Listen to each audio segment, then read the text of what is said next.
Hello बच्चों, कैसे हैं आप सभी। उम्मीद करता हूँ बहुत अच्छे से हैं और पढ़ाई को कंटिन्यू रखें बच्चों। मैंने लास्ट वाले वीडियोस में कुछ में देखा कि बच्चे बोल रहे हैं कि सर थोड़ा सा स्पीड बढ़ाओ। देखिए बच्चों, बहुत मेहनत करके मैंने अपने आप को इस स्पीड पे लिमिट किया है, क्योंकि पहले मैं बहुत तेज़ बढ़ाता था, लेकिन अब ये स्पीड ऐसी है जिसे शायद सभी को समझ में आए, है ना। तो किसी एक बच्चे के लिए या 10 बच्चों के लिए ऐसा नहीं कर सकते, क्योंकि सभी को समझ में आना चाहिए। मोटो यही है, ठीक है। तो उम्मीद करता हूँ आप भी मेरे लिमिटेशन को समझेंगे इस समय और शायद कोऑपरेट करें मेरे साथ में। ओके, चलिए। तो ये धारिता वाले चैप्टर का दूसरा वीडियो है रिवीजन क्लास का, क्योंकि पहले वाले वीडियो के अंदर हमने सिर्फ और सिर्फ ऑब्जेक्टिव क्वेश्चंस को डिस्कस किया था। अगर आप वीडियोस देखेंगे तो डिस्क्रिप्शन के अंदर आपको चैप्टर में, मतलब जैसे धारिता वाला चैप्टर है तो इस धारिता वाले चैप्टर के मैंने पहले जितने भी वीडियो बनाए हैं वो सारे के सारे वीडियोज़ मैंने एक जगह कर दिए हैं। इनमें वो वीडियो को हटा दिया है जो 2020 के सिलेबस में नहीं है। एक ही पॉइंट जैसे हटाना था तो वो वाला वीडियो मैंने हटा भी दिया होगा, तो आपको फिर वो सारे वीडियो देखने हैं। हाँ, बुक के ऑब्जेक्टिव क्वेश्चन मैं पहले ही करवा चुका हूँ, उम्मीद करता हूँ वो आप अच्छे से तैयार करेंगे। ये बात ध्यान में रखिए, किताब का हर एक ऑब्जेक्टिव क्वेश्चन, बहुचयनात्मक प्रश्न या वस्तुनिष्ठ प्रश्न छोड़ना नहीं है। किताब के तो हर एक सवाल आपकी अंगुलियों पर होने ही चाहिए, वो इम्पोर्टेंट है। हम ये काम क्यों कर रहे हैं? हम ये इसलिए कर रहे हैं कि अगर लेट सपोज करो उनसे नहीं आया तो कम से कम सवाल हमारा देखा हुआ होना चाहिए। इसलिए मैं आपके ऑब्जेक्टिव क्वेश्चन की और तैयारी करवा रहा हूँ। ये शायद ऑब्जेक्टिव क्वेश्चन आपको नीट या IIT की प्रिपरेशन में जो शुरुआती एग्जाम होता है उसमें भी आपकी थोड़ी बहुत मदद कर पाएंगे, ठीक है। चलिए तो चालू करते हैं काम। चैप्टर 4 है बच्चों, है ना। एक मिनट।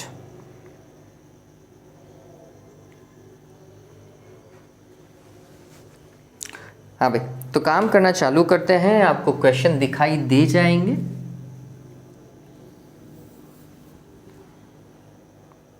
देखिए, पहला सवाल जो मुझे दिखाई दे रहा है वो कुछ ऐसा है कि एक समांतर प्लेट संधारित्र की एक प्लेट का क्षेत्रफल आधा कर दिया जाए तो क्या यह युक्ति संधारित्र का कार्य करेगी। देखिए सवाल को समझिए क्या बोल रहा है। ये समांतर प्लेट संधारित्र है, ठीक है, और हमें ये पता है इसके ऊपर प्लस का आवेश मान लीजिए, इसके ऊपर माइनस का आवेश मान लीजिए। तो हमें ये पता होना चाहिए कि दोनों प्लेटों का आकार एक समान होना चाहिए। इसका मतलब जितना क्षेत्रफल इसका है उतना का उतना क्षेत्रफल इसका है, जितनी लंबाई इसकी है उतनी की उतनी लंबाई इसकी है। ये समांतर प्लेट संधारित्र के कार्य करने का सिद्धांत भी है, ठीक, कि दोनों का आकार या दोनों प्लेटें क्या होनी चाहिए, समरूप होनी चाहिए। अगर ये वृत्ताकार भी है तो दोनों वृत्तीय प्लेटें क्या होनी चाहिए, समान आकृति की होनी चाहिए, समान क्षेत्रफल की होनी चाहिए। अब सवाल क्या बोल रहा है कि दोनों में से एक प्लेट का क्षेत्रफल क्या कर दो, आधा कर दो। अगर इसका a है तो इसका हमने क्या कर दिया, a/2 कर दिया।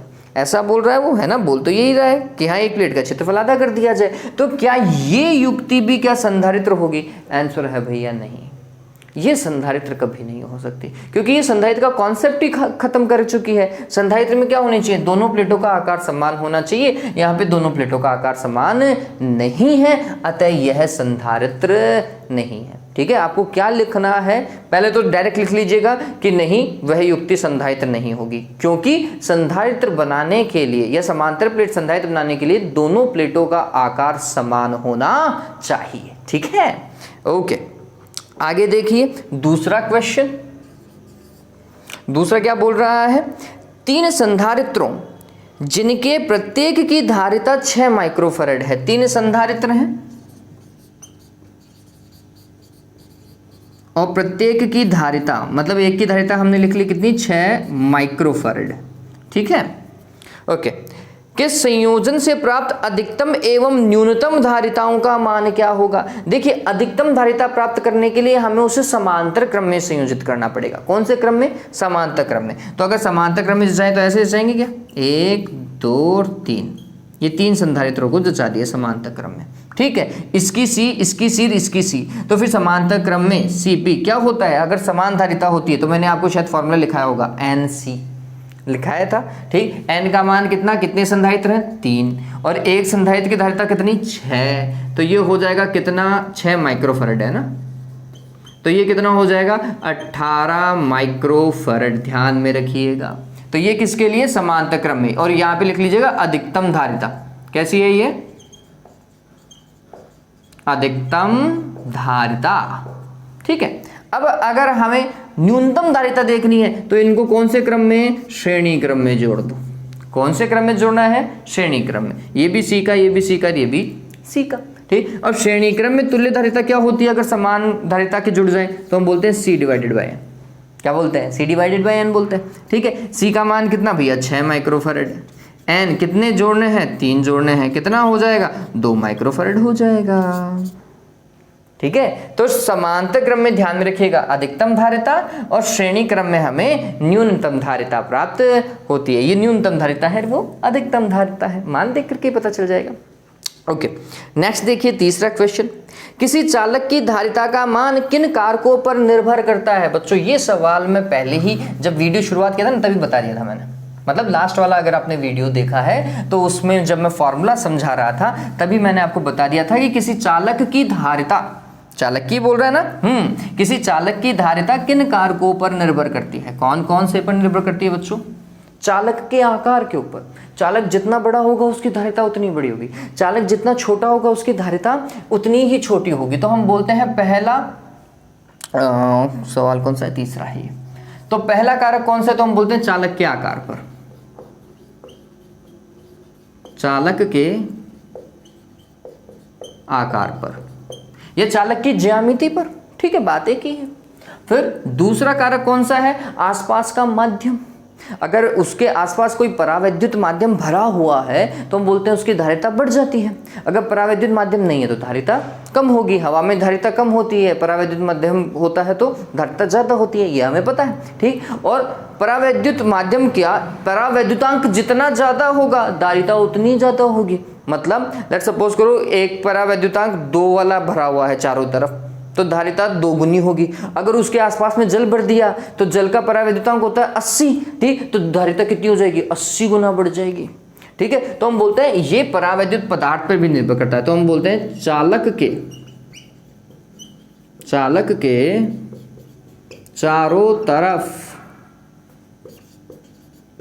स्थित या उपस्थित माध्यम एवं माध्यम की प्रकृति पर। ठीक है, ये बात ध्यान में रखिएगा, माध्यम पर और माध्यम का परावैद्युतांक कितना ज्यादा है उस पर भी। ठीक है, तो ये था, तो इन 2 कारकों पे निर्भर करता है। अगला देखिए 4th, पृथ्वी को गोलीय चालक मानने पर पृथ्वी की धारिता कितनी होगी। भैया पृथ्वी को अगर गोलीय चालक माने तो पृथ्वी की धारिता कितनी बताई थी, 711 माइक्रोफैरड। ठीक है, ये तो लास्ट वाले वीडियो में भी हमने सॉल्व करके बताया था। ओके, आगे देखिए, आवेशित समांतर प्लेट। ओके हाँ, ये आवेशित समांतर प्लेट संधारित्र की प्लेटों की मध्य परिणामी विद्युत क्षेत्र कितना होता है जबकि प्लेटों का पृष्ठ आवेश घनत्व सिग्मा है। भैया बहुत सिंपल सा सवाल है, डेरिवेशन अगर आपको याद है तो। समांतर प्लेट संधारित्र आवेशित है तो मतलब आवेश तो दिया हुआ है, एक पर प्लस का एक पर माइनस का, है ना। और क्या बोल रहा है वो, इनके बीच में विद्युत क्षेत्र है, बिल्कुल। और विद्युत क्षेत्र ऐसे ही तो होता है जिसकी दिशा प्लस से कहाँ की ओर, माइनस की ओर। तो हम बोलते हैं कि हर एक बिंदु पर विद्युत क्षेत्र तो समान होता है। ये बात और ध्यान में रखना कि समांतर प्लेट संधारित्र में अंदर विद्युत क्षेत्र क्या होता है, समान होता है। उपांत प्रभाव को हटा दो आप एक बार के लिए, ठीक है। तो हम बोलते हैं, और जब कैलकुलेट करते हैं तो ये विद्युत क्षेत्र कितना आता है भैया, याद है क्या, कितना, सिग्मा बटा एप्सिलॉन नॉट। कितना आता है बच्चों, सिग्मा बटा एप्सिलॉन नॉट। वीडियो देख लीजिएगा, है ना, डेरिवेशन का इंपॉर्टेंट है। वैसे भी समांतर प्लेट संधारित्र की धारिता का डेरिवेशन इंपॉर्टेंट है। 2 डेरिवेशन बहुत ज्यादा इंपॉर्टेंट है। एक तो समांतर प्लेट संधारित्र की धारिता वायु में, समांतर प्लेट संधारित्र की धारिता अंशतः जब भरा हुआ हो परावैद्युत पदार्थ, वो, ये दोनों डेरिवेशन अच्छे से तैयार कर जाइएगा। ठीक है, हो गया, 5वां हो गया। 6ठा देखें, देखिए 6 क्या बोल रहा है, यदि समान धारिता C के n संधारित्र श्रेणी क्रम में जोड़े जाएं तब तुल्य धारिता कितनी होगी। श्रेणी क्रम में जोड़ते हैं तो धारिता घट जाती है, ध्यान में रखना। तो C इक्विवेलेंट या फिर CS कितना हो जाएगा, C/n। लिखाया था ना फॉर्मूला, लिखाया था। चलिए आगे देखते हैं। 7वां देखिए, समांतर प्लेट संधारित्र की प्लेटों के मध्य उपस्थित विद्युत क्षेत्र का ऊर्जा घनत्व का सूत्र लिखिए। देखो ये बीच में किया गया, इसको हटाओ, यहाँ पे थोड़ा मिसप्रिंट है।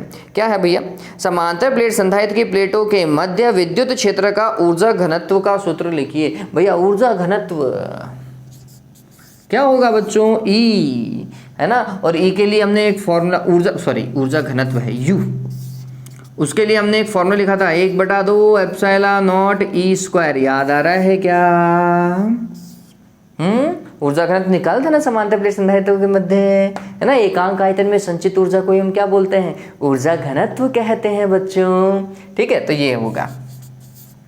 8वां देखिए, ऊर्जा घनत्व का मात्रक। तो पहले तो ऊर्जा घनत्व देखो, हम बोलते हैं ऊर्जा घनत्व जो होता है वो होता है कुल ऊर्जा में आयतन का भाग लगाइए। किसका भाग लगाना है, आयतन का। एकांक आयतन में संचित ऊर्जा ही ऊर्जा घनत्व होती है। तो ऊर्जा का मात्रक तो होता है जूल, मात्रक ही तो लिखना है ना। तो ऊर्जा का मात्रक होता है जूल और आयतन का मात्रक होता है मीटर क्यूब। तो जूल प्रति मीटर क्यूब किसका मात्रक है, ऊर्जा घनत्व का। बहुत सारे बच्चे जब मात्रक पूछा जाता है तो फॉर्मूला उतार करके आ जाते हैं। भैया फॉर्मूला और मात्रक में दिन रात का अंतर है। ठीक है, जैसे चीनी लेने जाओ तो आप उसको बोल दो कि 2 चीनी दे, वो क्या समझेगा, 2 पीछे कुछ लगाओ, 2 ग्राम, 2 किलो, 2 क्विंटल, क्विंटल तो ज्यादा हो गया घर के लिए। ठीक है, तो 2 किलो चीनी दे, पीछे जो लगाते हो ना आप संख्यात्मक मान के पीछे, वो मात्रक होता है ना बच्चों। इस चीज को समझो। हाँ भाई, 9th वाला सवाल पढ़ लीजिए एक बार के लिए, मैं ये मिटा देता हूं इतनी देर के लिए।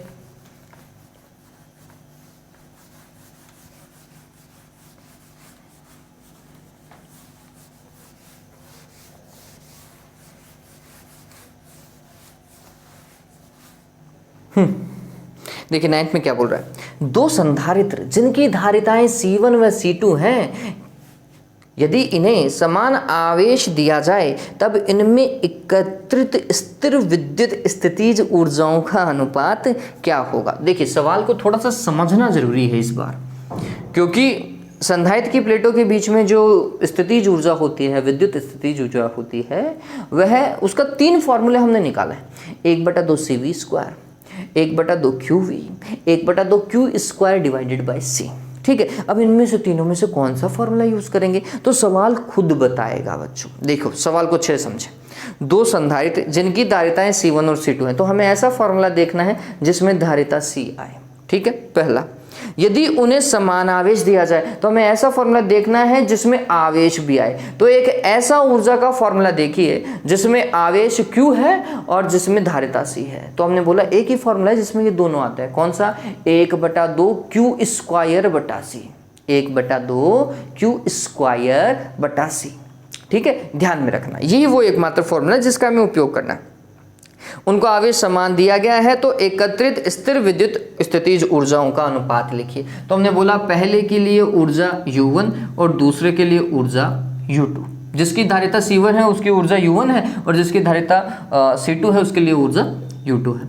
अब इसका फॉर्मूला क्या लिखेंगे तो 1/2 Q square divided by C, और इसकी धारिता कितनी है C1, दोनों पे आवेश समान है इसलिए मैं Q ही लिख रहा हूँ।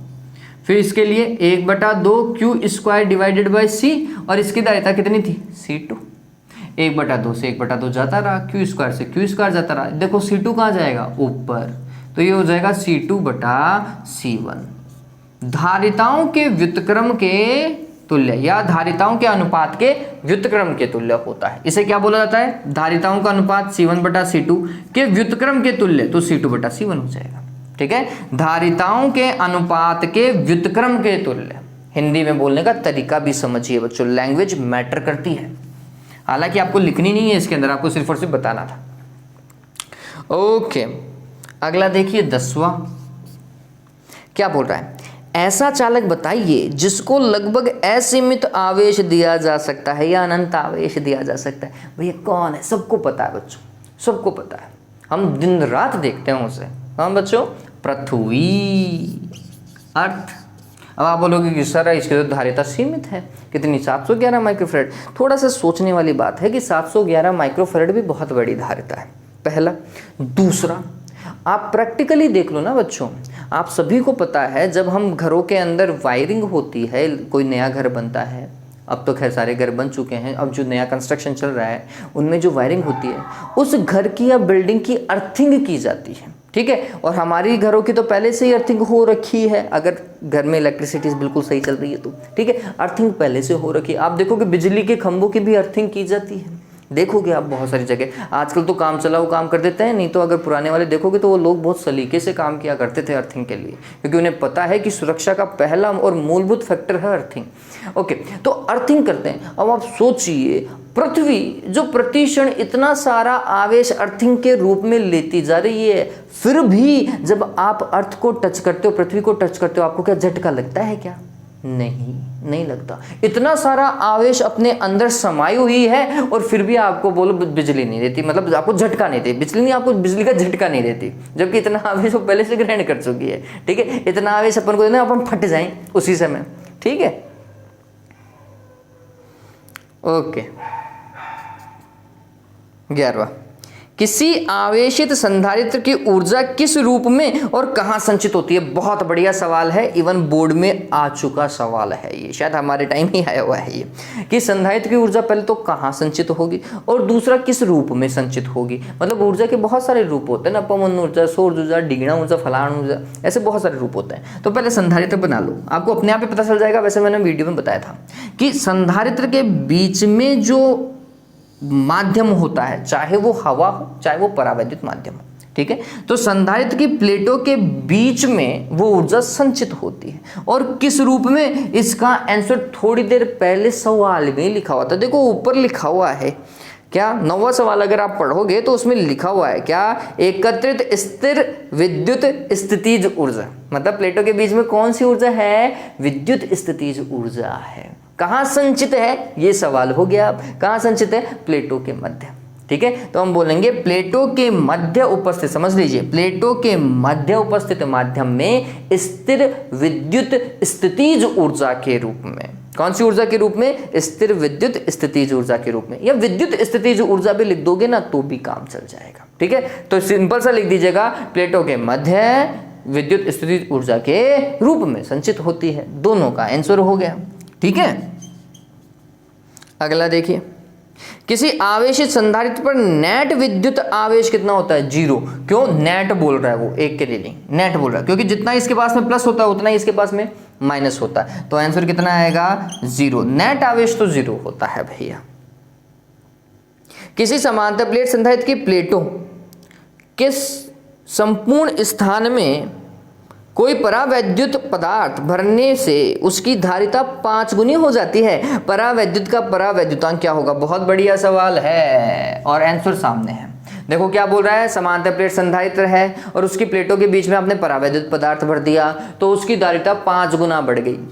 इसका मतलब कितना हो गई? प्रारंभ की 5 गुना हो गई, ठीक। तो आपको ये बात पता होनी चाहिए कि जितना आप माध्यम भरते हैं,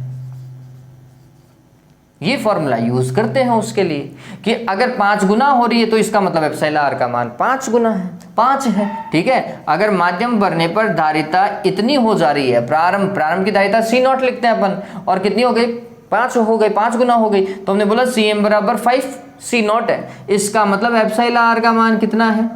5 है। कितना है? 5 है। जितना गुना बढ़ जाती है वही परावैद्युतांक का मान होता है। तो एप्सिलॉन आर का मान कितना? 5। बताओ मात्रा कितना लिखूं मैं इसका? आपेक्षिक आपेक्षिक विद्युतशीलता या परावैद्युतांक का कोई मात्रक नहीं होता बच्चों, ध्यान में रखिएगा। संधारित्र का मूल उपयोग क्या है भैया? ओहो, ओके, हाँ, संधारित्र का मूल उपयोग क्या है बच्चों? आवेश को संचित करना, आवेश एवं ऊर्जा को संचित करना, ठीक है। अत्यधिक आवेश एवं ऊर्जा को क्या करना? संचित करना ही संधारित्र का मूल उपयोग है, ये बात ध्यान में रखिएगा। फिर इसका उपयोग कहाँ कहाँ किया जा सकता है? तो इलेक्ट्रॉनिक जो युक्तियाँ होती हैं उनमें किसका उपयोग किया जाता है? संधारित्र का उपयोग किया जाता है। आप देखेंगे टीवी को मत तोड़ लेना, CFL जो घर पे ख़राब हो गई है, आजकल तो सभी LED यूज़ करते हैं, CFL जो ख़राब हो गई ना उसको तोड़ना कभी। उसमें फिर आपको एक घुंडी सी दिखाई देगी, ऐसा ब्लू कलर का होगा सामान्यतः, और ऐसे 2 पॉइंट होंगे, ठीक, ये जो ब्लू कलर का होगा और उसके ऊपर माइक्रोफैरड में कुछ ना कुछ लिखा हुआ होगा, ठीक, तो वो जो घुंडी ब्लू कलर की आपको दिखाई देगी ना बच्चों, वो क्या था, संधारित्र था। कोई जरूरी नहीं कि वैसा ही हो, आजकल सेरेमिक कैपेसिटर भी लगे हुए होते हैं, वो बिल्कुल पतले और चपटे होते हैं। ये तो गोल होगा, बेलनाकार होगा कुल मिला करके, ठीक है, जबकि सेरेमिक कैपेसिटर तो बिल्कुल चपटा होता है। ओके, आगे देखिए 15वां करवा देखिए, नहीं 15वां नहीं करवाया। 15वां देखिए, एक समांतर प्लेट संधारित्र की प्लेटों के मध्य की दूरी d है, ठीक बात है। यदि d/2 मोटाई की कोई धात्विक प्लेट संधारित्र की प्लेटों के मध्य रख दी जाए तो धारिता पर क्या प्रभाव पड़ेगा? पहली बात तो धारिता बढ़ेगी, क्योंकि प्लेटों के मध्य अगर आप माध्यम डाल रहे हो तो धारिता तो बढ़ेगी, ये निश्चित है, ठीक है। सवाल 15। लेकिन बोल रहा है वो धात्विक माध्यम है, धातु है, इसका मतलब क्या है, एप्सिलॉन बराबर अनंत, और आपने उसे कैसा भरा है, अंशतः भरा है। कितनी मोटाई पर? d/2 पर, ठीक है। तो ये चीज इंपॉर्टेंट है जो सवाल में दी हुई है। अतः माध्यम भरने पर धारिता क्या हो जाती है, epsilon not a divided by d minus t plus t divided by epsilon. माध्यम नहीं था तो धारिता कितनी थी, हम बोलते हैं c बराबर epsilon not a divided by d। ये प्रारंभिक धारिता है, माध्यम भरने पर ये धारिता। चलो एप्सिलॉन r का मान कितना, अनंत रखूं तो 1/अनंत तो 0 हो जाएगा, तो ये वाला फैक्टर तो हटाओ, तो cm बराबर वास्तविकता में क्या हो गया, epsilon not a divided by d minus t, t की वैल्यू कितनी, d/2। चलो d में से d/2 को सब्ट्रैक्ट करो, घटाओ, कितना आएगा, d/2 ही आएगा। 2 कहाँ जाएगा, ऊपर जाएगा, तो ये 2 epsilon not a divided by d। गौर कीजिए, क्या प्रारंभ का कितना गुना, 2 गुना, ये बात ध्यान में रखिएगा।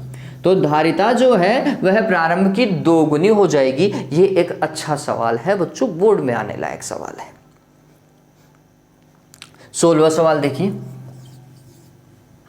क्या बोल रहा है, 24 माइक्रोफैरड धारिता के संधारित्र को आवेशित करने में कितना कार्य करना पड़ेगा। अब ये समझिए, संधारित्र को आवेशित करने में कार्य पूछ रहा है, ना कि संधारित्र में संचित ऊर्जा पूछ रहा है, क्योंकि ये कॉन्सेप्ट है कि जितना हम कार्य करते हैं संधारित्र में आवेश को संचित कराने के लिए, उसका आधा भाग ही ऊर्जा के रूप में संचित होता है। आपने पढ़ा होगा ना, हाफ क्यूवी, कितनी ऊर्जा संचित होती है, हाफ क्यूवी संचित होती है, ये संचित ऊर्जा है। जबकि हमने कार्य कितना किया था, हम बोलते हैं हमने कार्य किया था क्यूवी, क्यू ऊर्जा को वी विभवांतर पर संचित करवाया था, ठीक है। तो हमने कार्य किया था क्यूवी, जबकि संचित हुई ऊर्जा कितनी है, ये तो है वर्क, और ये है संचित ऊर्जा, ठीक है। ये बात ध्यान रखना, आधी ही ऊर्जा जो है ऊर्जा के रूप में संचित होती है। तो कितना आवेश दिया है, 24 माइक्रोफैरड का आवेश दिया है, जबकि प्लेटों के मध्य का विभवांतर 500 वोल्ट है। भैया तो किया गया कार्य ही तो पूछ रहा है। Q का मान 24 माइक्रो मतलब 10 की घात -6, और V का मान कितना, 500 वोल्ट। अब इसको गुणा कर लीजिएगा, मात्रक जूल जरूर लगाइएगा, ठीक है। इतना काम तो कर सकते हो बच्चों, कर लोगे ना। आगे देखिए, यदि आपको कम धारिता के संधारित्र दिए गए हैं, है ना, धारिता कम है, ठीक बात है, कोई नहीं, लेकिन बहुत सारे दिए गए हैं, कम धारिता के संधारित्र दिए गए मतलब ज्यादा दिए गए होंगे, तो इनसे अधिक धारिता किस प्रकार प्राप्त की जाएगी। इसका मतलब वो पूछना चाहता है कि आप धारिता को बढ़ाने के लिए क्या करोगे। हम बोलेंगे कि संधारित्रों को क्या कर दिया जाए बच्चों, समांतर क्रम में जोड़ दिया जाए। यदि संधारित्रों को समांतर क्रम में जोड़ देंगे तो तुल्य धारिता क्या हो जाएगी, बढ़ जाएगी, ठीक है। तो इसका आंसर क्या लिखना है आपको थियोरेटिकली बच्चों, 17वें का आंसर क्या लिखोगे, सभी प्राप्त संधारित्रों को समांतर क्रम में जोड़ने पर तुल्य धारिता बढ़ जाएगी, ठीक है। तो इन्हें समांतर क्रम में जोड़ना चाहिए, ऐसा भी लिख सकते हो। 18वां देखिए, 2 माइक्रोफैरड धारिता वाले 2 संधारित्रों को श्रेणी क्रम में जोड़ने पर तुल्य धारिता कितनी होगी। ये लो भैया, 2 माइक्रोफैरड के 2 संधारित्र, ये 18वें में, और इसको किस में जोड़ना है, श्रेणी क्रम में। तो समान धारिता क्या है, C डिवाइडेड बाय N का कॉन्सेप्ट लगा दो, otherwise 1/C1 plus 1/C2 is equals to 1/CS, या फिर C1 C2 divided by C1 plus C2। ठीक है, कैसे भी कर सकते हो। मैं तो बोल रहा हूँ दोनों समान थी इसलिए लगा करके काम खत्म करो। सी का मान कितना 2 गुणा 10 की घात -6 या 2 माइक्रोफैरड। एन का मान कितना 2 ही थे, कितना हो जाएगा 1 गुणा 10 की घात -6, कुल मिलाकर के 1 माइक्रोफैरड। कितना 1 माइक्रोफैरड। पता चल गया। श्रेणी क्रम समांतर क्रम में जोड़ते तो 4 हो जाता।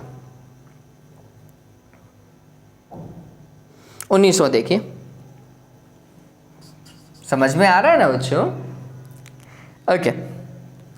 और एक ये हेलो सर, हाय सर, मुझे पता है बच्चों हेलो हाय करते रहेंगे अपन, ठीक है। शुरुआत में मैं भी बोल देता हूँ हेलो हाय कैसे हो आप सभी, ठीक, उस समय तक ठीक है। बाद में हाय करते रहोगे तो बच्चों मैं कहाँ पर रिप्लाई कर पाऊंगा, है ना। पढ़ लो एक बार के लिए, आपके लिए ही बेनिफिशियल है। ओके। एक समांतर प्लेट संधारित्र को तेल में डुबोने से उसकी धारिता पर क्या प्रभाव पड़ेगा? तेल का परावैद्युतांक 2 है। भैया देखो, समांतर प्लेट संधारित्र को किस में डाल दिया? तेल में। तो प्लेटों के बीच में क्या आ गया? तेल आ गया। तो फिर धारिता क्या हो जाएगी? बढ़ जाएगी। माध्यम आ गया तो धारिता बढ़ जाएगी। कितना गुना? जितना परावैद्युतांक है उतना।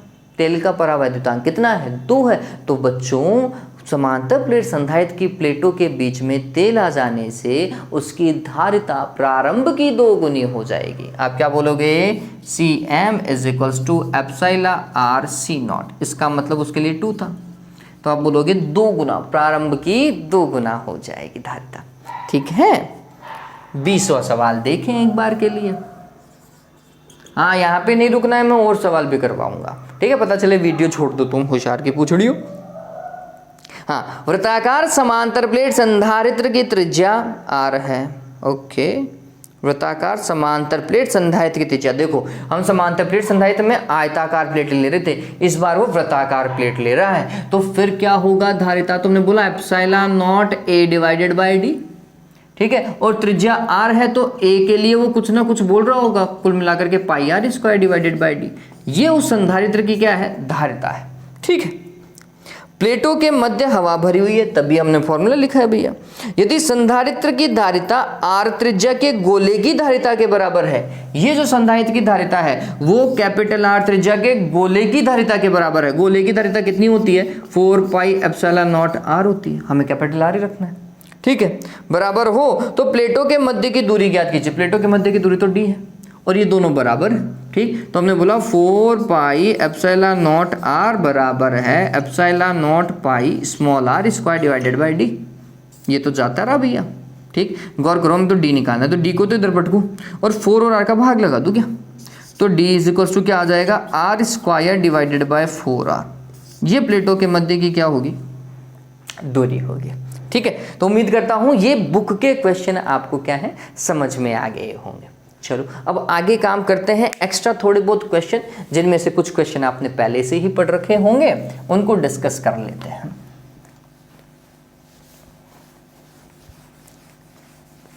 और इसके बाद में जो नेक्स्ट वीडियो आएगा बच्चों, उसमें लास्ट ईयर के क्वेश्चंस होंगे, लास्ट 5 से 6 सालों के क्वेश्चन होंगे, जो कि पूरे मतलब पूरे इलेक्ट्रोस्टैटिक से पूछे गए हैं, स्थिर वैद्युतिकी से, मतलब पहला, दूसरा, तीसरा, चौथा, इन चारों चैप्टर को मिला करके जितने सवाल पिछले 5 या 6 सालों में पूछे गए ना, उन्हीं को ही हम डिस्कस करेंगे। कुछ बच्चों ने बोला सर पिछले 10 साल के करवा दो। बच्चों 10 साल के नहीं करवा पा रहा हूँ, इसका रीज़न सिर्फ यही है, बोर्ड की वेबसाइट पर 2014 से क्वेश्चन पेपर अवेलेबल है, ठीक है। तो फिर मैंने वही डाउनलोड किए हैं, उन्हीं से ही मैं काम करवा सकता हूँ। ओके, हाँ, क्वेश्चन देखिए। पहला क्वेश्चन जो आपको दिखाई देगा,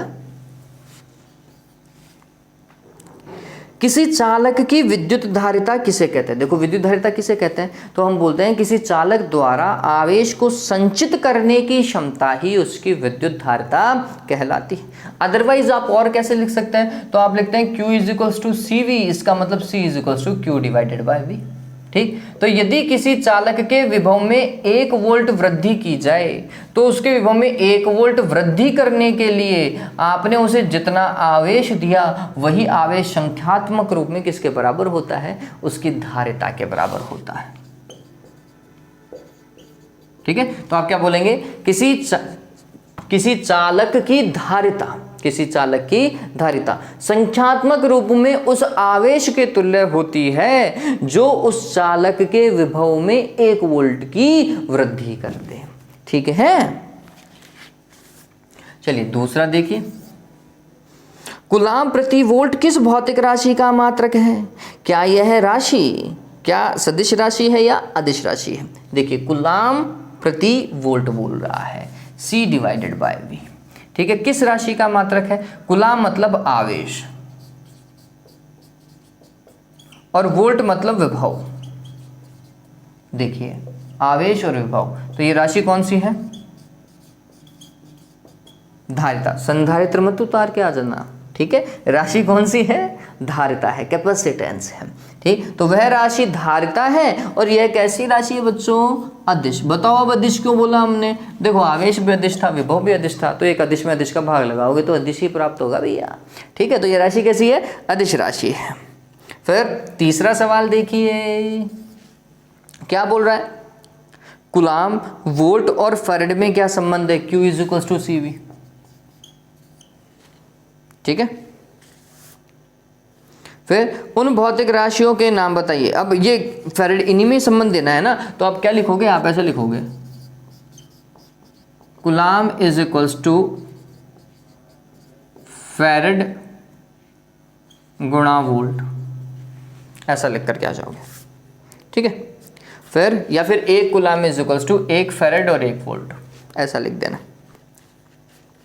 4 देखिए, उन भौतिक राशियों के नाम बताइए जिनके SI मात्रक सामने लिखे हुए। इस तरीके का बोर्ड में सवाल पूछा गया है, मात्रक दिया हुआ है, आपको भौतिक राशि बतानी है। कूलाम प्रति वोल्ट, कूलाम प्रति वोल्ट, कूलाम प्रति वोल्ट कौन सी राशि है? अभी थोड़ी देर पहले देखिए, धारिता। ठीक है, पहला तो हो गया। दूसरा देखो, न्यूटन प्रति कूलाम, विद्युत क्षेत्र, यही था ना? अरे F डिवाइडेड बाय Q तो विद्युत क्षेत्र का ही फॉर्मूला था।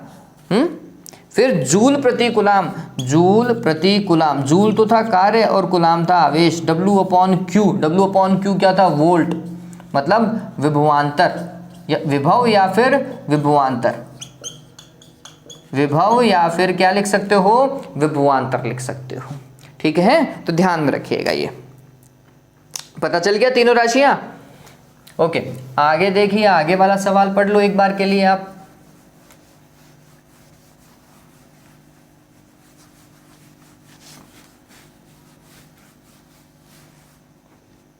हाँ देखो आगे, 5वां, समांतर प्लेट संधारित्र की पट्टिकाओं के बीच में किन्हीं 2 बिंदुओं पर विद्युत क्षेत्र के परिमाणों का अनुपात क्या होता है? बताओ भाई, है ना? 5वां क्या बोल रहा है?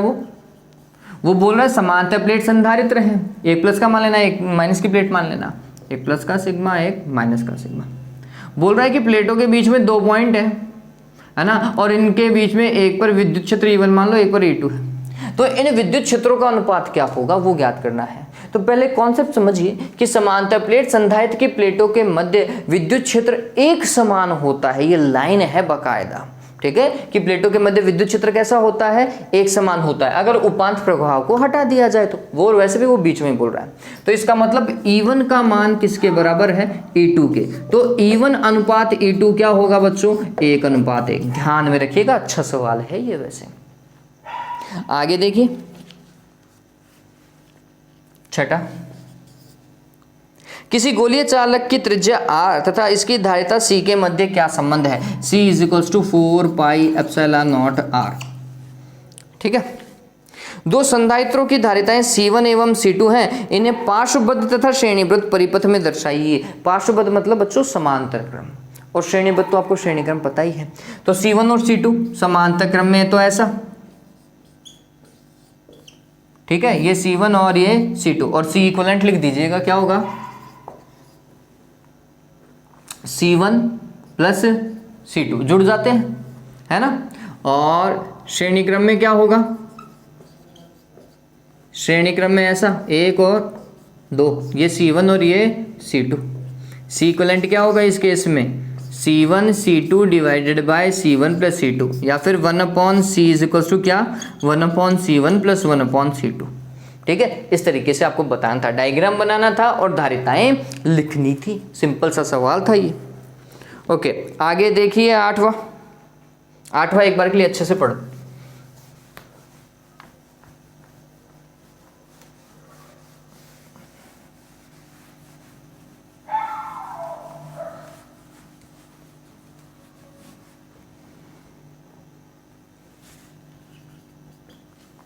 क्या बोल रहा है? एक अनावेशित विद्युत रोधी चालक ए को, अनावेशित है, इसके पास में कोई आवेश नहीं है, ए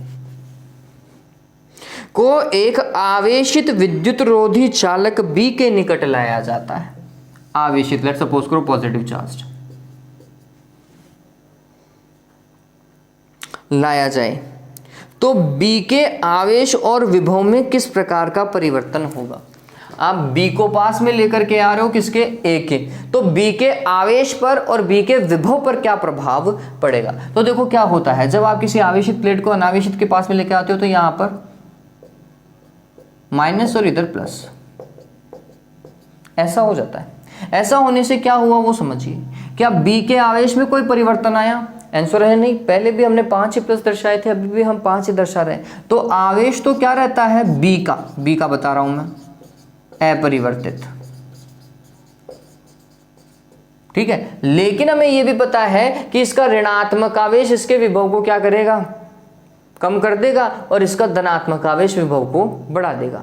लेकिन ऋणात्मक आवेश पास में है, अतः ही विभव में क्या होगी? प्रभावी कमी ही आएगी। ये वैसे संधारित्र का सिद्धांत भी है कि जब किसी आवेशित चालक के निकट किसी भूसंपर्कित अनावेशित चालक को लाया जाता है तो आवेशित चालक का आवेश पर कोई प्रभाव नहीं पड़ता, लेकिन उसके विभव में प्रभावी क्या आ जाती है? कमी आती है, जिससे धारिता का मान क्या हो जाता है? बढ़ जाता है। ये क्या था? संधारित्र का सिद्धांत है बच्चों, वो लाइन अच्छे से याद रख लीजिएगा, ठीक है। तो हमने बोला कि इसके विभव में क्या आती है? कमी। विभव किसका? बी का, ठीक है। और उसमें क्या आएगी? प्रभावी कमी आती है।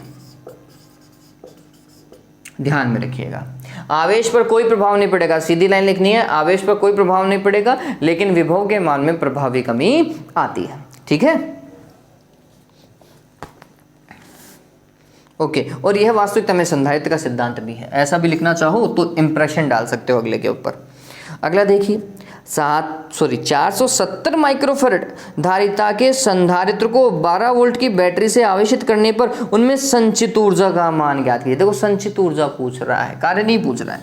संचित ऊर्जा कौन कौन सी राशि दे रखी है? एक तो धारिता दे रखी है, एक वोल्ट दे रखा है, मतलब 1/2 CV² से। बताओ होगा नहीं होगा बच्चों? हो जाएगा ना। C का मान कितना? 470 माइक्रोफैराड रख लीजिएगा, और V का मान 12 दिया हुआ है। कर लीजिएगा क्वेश्चन को, मैं कैलकुलेशन नहीं कर रहा हूँ, ठीक है। 10वां देखिए, किन्हीं 2 कारकों को बताइए जिनसे किन्हीं चालक की धारिता प्रभावित होती है। अभी थोड़ी देर पहले, एक तो चालक के आकार या ज्यामिति पर, दूसरा चालक के आसपास में उपस्थित माध्यम की प्रकृति पर। ओके, 11वां देखिए, वायु के स्थान पर किसी परावैद्युत पदार्थ की पट्टी रख देने पर समांतर प्लेट संधारित्र की धारिता किस प्रकार प्रभावित होती है? बढ़ जाती है। परावैद्युत पदार्थ डालोगे तो धारिता क्या होती है? बढ़ जाती है। डायरेक्ट लिख दीजिएगा, धारिता बढ़ जाती है। 12वां देखिए, 12वां मेरे को न्यूमेरिकल जैसा लग रहा है। समांतर प्लेट संधारित्र की पट्टिकाओं के बीच में वायु के स्थान पर परावैद्युत पदार्थ भर देने पर यदि उसकी धारिता 4 माइक्रोफैराड से 80 माइक्रोफैराड हो जाए, तो वायु था तो धारिता कम होनी चाहिए, इसका मतलब 4 माइक्रोफैराड। माध्यम था तो धारिता बढ़ जानी चाहिए, मतलब 80 माइक्रोफैराड माध्यम में। पता चल गया ये? तो माध्यम का आपेक्षिक परावैद्युतांक क्या होगा भाई? Epsilon r। तो Cm इज टू क्या होता है? Epsilon r C0। तो एप्सिलॉन r इज टू क्या होगा? सॉरी, Cm में भाग लगाओगे किसका? C0 का। Cm का मान कितना? 80, और इसका मान कितना? 4 माइक्रोफैराड लगा दो और वो कट जाएगा, कोई दिक्कत नहीं है। तो कितना आ जाएगा? 20। अब एप्सिलॉन r मात्रक मत लगा दीजिएगा। उस पदार्थ का परावैद्युतांक कितना है? 20 है। ध्यान में लगाइएगा, ध्यान रखिएगा। 13वां देखिए, समान धारिता के 3 संधारित्रों को श्रेणी क्रम में जोड़ने पर तुल्य धारिता 3 माइक्रोफैराड होती है। इस तरीके का सवाल किया है क्या बच्चों? अपन ने किया है, जहां तक मेरा विचार है। सवाल को पढ़ो कि वो फिर संधारित्र पूछ लेगा कि एक संधारित्र का मान कितना है ना। तो 3 संधारित्र हैं, उनको कौन से क्रम में जोड़ा गया है? सबसे पहले तो वो समझिए। बोल रहा है कि श्रेणी क्रम में जोड़ने पर 3 माइक्रोफैरड तुल्य धारिता है। तो हमने बोला CS का मान 3 माइक्रोफैरड और 3 संधारित्रों को तो जोड़ा है भैया, 3 संधारित्र को जोड़ो, तो इसका मतलब है C डिवाइडेड बाय N लिखूँ और N का मान कितना 3 लिखूँ, बराबर कितना 3 माइक्रोफैरड। तो C बराबर कितना हो जाएगा 9 माइक्रोफैरड हो जाएगा, ये आंसर होगा। चलिए ये नहीं पूछ रहा है तो फिर और क्या पूछ सकता है वो देखो। यदि इन्हें समांतर क्रम में जोड़ दिया जाए तो तुल्य धारिता क्या होगी, N² गुना, वो चलो बाद की बात है। क्या होता है अगर इन्हें समांतर क्रम में जोड़ दिया जाए तो क्या होगा, C प्लस C या फिर 3C लिखते हैं, ठीक है। तो 3 × C का मान कितना, ओके C का मान तो 9 है ना, हाँ माइक्रोफैरड, कितना हो जाएगा 27 माइक्रोफैरड। मैंने आपको कितना बताया था N²C, ये बात ध्यान में रखना। मतलब अगर श्रेणी क्रम में धारिता कितने भी संधारित्र जुड़े हुए हों वो थोड़ा ध्यान में रखिएगा। अगर श्रेणी क्रम में धारिता जो है वो 3 माइक्रोफैरड है तो समांतर क्रम में धारिता क्या होगी, ये क्वेश्चन बहुत बार आता है, ठीक। तो ये बात ध्यान में रखिएगा, कितने संधारित्रों को जोड़ा गया है और एक संधारित्र कितना होता है। तो अभी क्या होगा, ये कुछ ऐसा होता है Cp divided by CS = N² होता है। ये बात ध्यान में रखना, ये अपन ने शायद लास्ट वाले वीडियो में भी बताया था, ऐसा कोई सवाल आया था। तो Cp = N² CS होता है, ये ध्यान में रखना। N² का मान कितना, तो 3 थे तो 3 का स्क्वायर, ठीक है। और CS में धारिता कितनी थी, 3 माइक्रोफैरड। तो ये कितना हो जाएगा, 9 और 9 × क्या 27 माइक्रोफैरड, ठीक है। तो CS बटा Cp ये हमेशा ध्यान में रखना N² होता है अगर एक जैसे ही संधारित्र जुड़े हुए हों। सॉरी CS बटा Cp नहीं, Cp बटा CS, ठीक है। वैसे भी Cp ज़्यादा ही होगा किससे, CS। तो ये चीज़ ध्यान में रखो, इससे डायरेक्ट हो जाएगा, अदरवाइज पैटर्न को फॉलो करोगे तो कोई रोक ही नहीं सकता, है ना।